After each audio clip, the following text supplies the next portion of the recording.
August 5 నరుని కోపము దేవుని నీతిని నెరవేర్చదు. యాకోబు 1:20.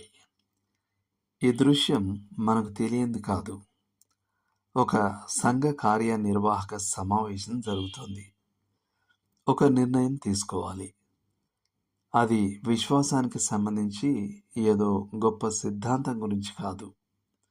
బహుశా ఒక అదనపు కట్టడం గురించో, వంటగదికి రంగు వేయడం గురించో, లేదా కొంత నిధిని పంపిణీ చేయడం గురించో కావచ్చు. ఒక అభిప్రాయ భేదం తలెత్తుతుంది. కోపం పెరుగుతుంది.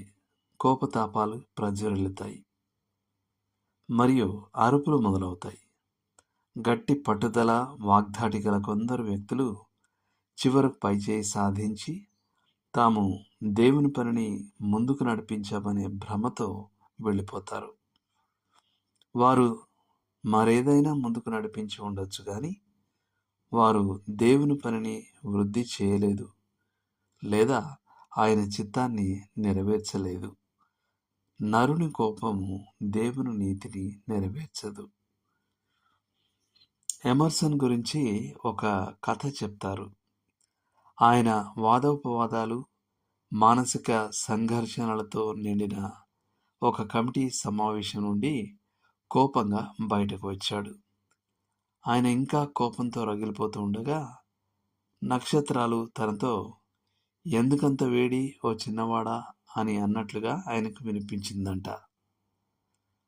దీనిపై లెస్లీ వెదర్హెడ్ వ్యాఖ్యానిస్తూ, నిశ్శబ్ద నక్షత్రాలు తమ వైభవంలో మరియు సుదూర సౌందర్యంలో మన ఆత్మలను ఎంత అద్భుతంగా నిశ్శబ్దపరుస్తాయో కదా. అవి నిజంగా దేవుడు నీ గురించి శ్రద్ధ వహించడానికి తగినంత గొప్పవాడు అని, మరియు నిన్ను కలవరపరిచేది ఏది అది కనిపించేంత ప్రాముఖ్యమైంది కాదు అని అంటున్నట్లుగా ఉంటాయి. అయితే నీతియుక్తమైన కోపానికి ఒక సమయం ఉంటుందని మనకు తెలుసు.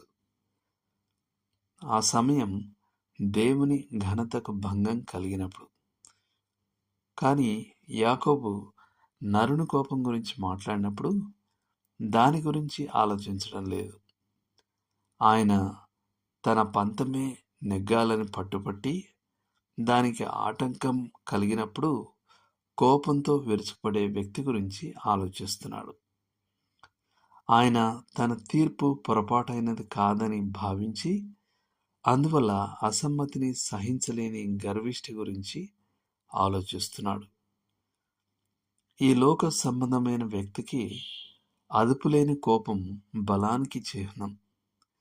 అతనికి అది నాయకత్వానికి ఒక గుర్తు, గౌరవాన్ని సంపాదించుకోవడానికి ఒక సాధనం.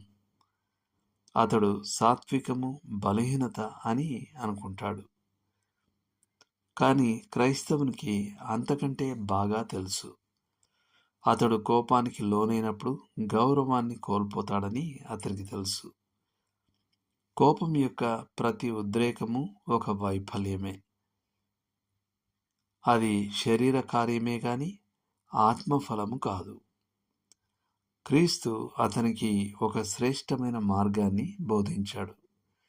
అది ఆశా నిగ్రహం యొక్క మార్గం, దేవుని ఉగ్రతకు చోటిచ్చే మార్గం, అందరి ఎడల సంపూర్ణ సాత్వికమును కనబరిచే మార్గం, అది ఓర్పుతో అన్యాయాన్ని సహించే మార్గం, మరొక చెంపను త్రిప్పే మార్గం.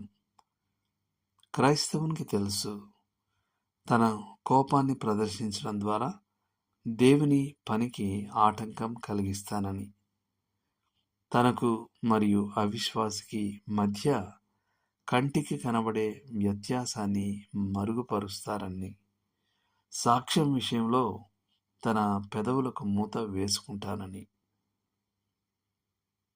దేవుడు మిమ్మల్ని దీవించునుగాక.